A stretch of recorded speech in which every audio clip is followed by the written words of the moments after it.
Good morning, students. Welcome back. Let's start the topic. The topic is factor affecting price elasticity of demand. Before class में जो है आपने price elasticity of demand को देखा था. वहाँ पर जो है there are three type of price elasticity. There are three type of elasticity of demand. First is price, second is income, and the third one is cross elasticity. ठीक है. फिर हमने जो है measurements देखे थे, कंस्ट्रक्शंस देखे थे, स्लोप्स देखे थे, ये सारी चीज़ें हमने देख ली।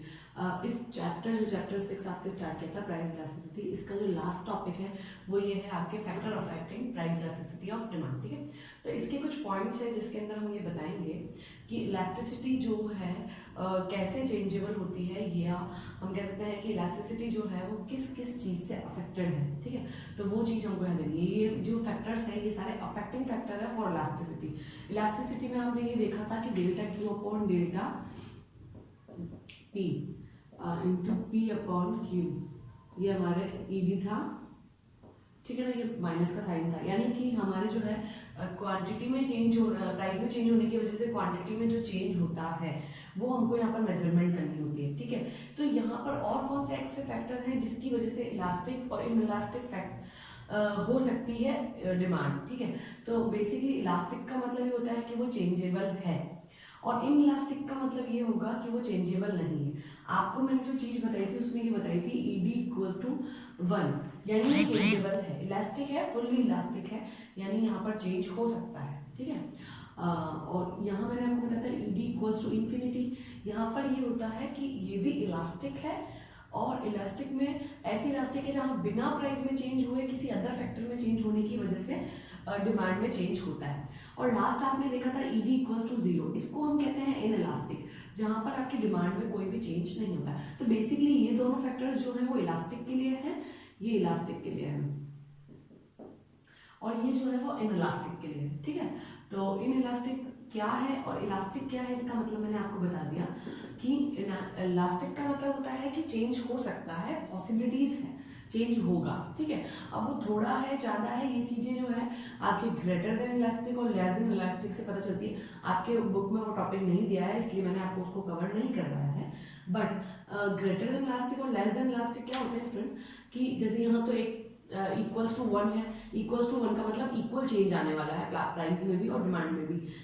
लेस देन इलास्टिक और ग्रेटर देन इलास्टिक में ये होता है कि अगर लेस देन इलास्टिक है इसका मतलब ये हो गया कि प्राइस में चेंज ज़्यादा होंगे और डिमांड में जो चेंज होगा वो कम होगा। और अगर ग्रेटर देन इलास्टिक होता है तो उसका मतलब ये होता है कि डिमांड में चेंज ज़्यादा है और प्राइस में कम है।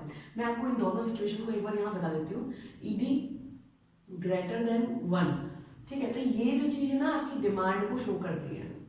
ठीक है, और ये जो है आपकी इक्वलिटी प्राइस को शो करती है। ठीक है, तो अगर ये ग्रेटर देन 1 लिखा हुआ है इसका मतलब है कि डिमांड में जो चेंज होगा वो कम होगा, और अगर ED greater than less than 1 है तो इसका मतलब होगा कि हमारा जो कर्व है उसमें जो है इलास्टिसिटी जो है कम है। ठीक है, तो ये जो चीज़ें हैं वो आपको बता देते हैं। और आपके जो थे वो ईडी 1, ईडी इन्फिनिटी और ईडी 0 थी। तो इन इलास्टिक का एक ही सीन होता है, ईडी इक्वल्स टू 0। ठीक है, ये हो गया हमारा क्लियर कि इलास्टिक क्या होता है, इलास्टिक क्या होता है। आपके जो है बुक में भी इलास्टिक इन इलास्टिक बताया है, साथ ही साथ less than elastic greater than elastic की बात की है, बट उसको समझाया नहीं गया है। ठीक है, तो जितना अपन ने है उतना हम पहले कवर करके जाते हैं।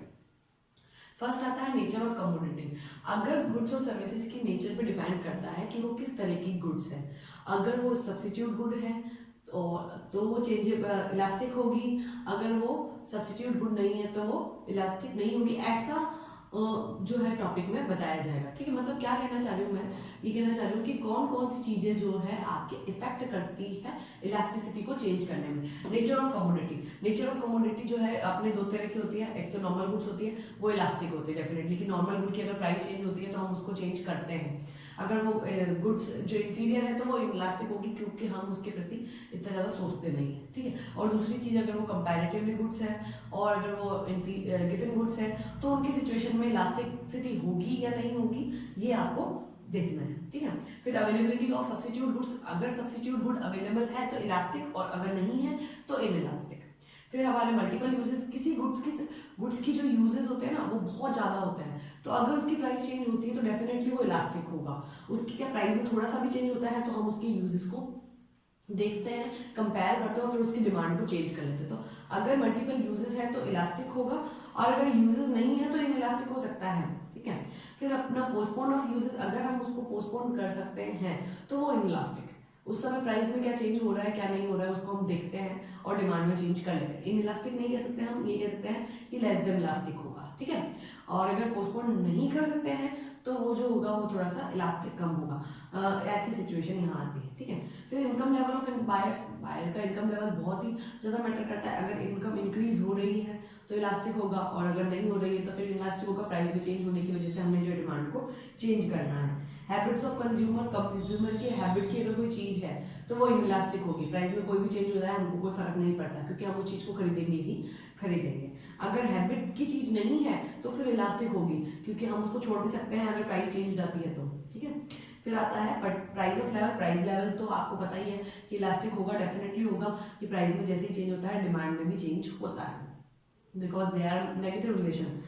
टाइम पीरियड का फर्क पड़ता है कि किस टाइम पे आपको किस चीज़ की, जैसे अभी विंटर्स चल रहे हैं तो अभी जो है वुलन की डिमांड होगी तो उस समय वही इलास्टिक रहेगा।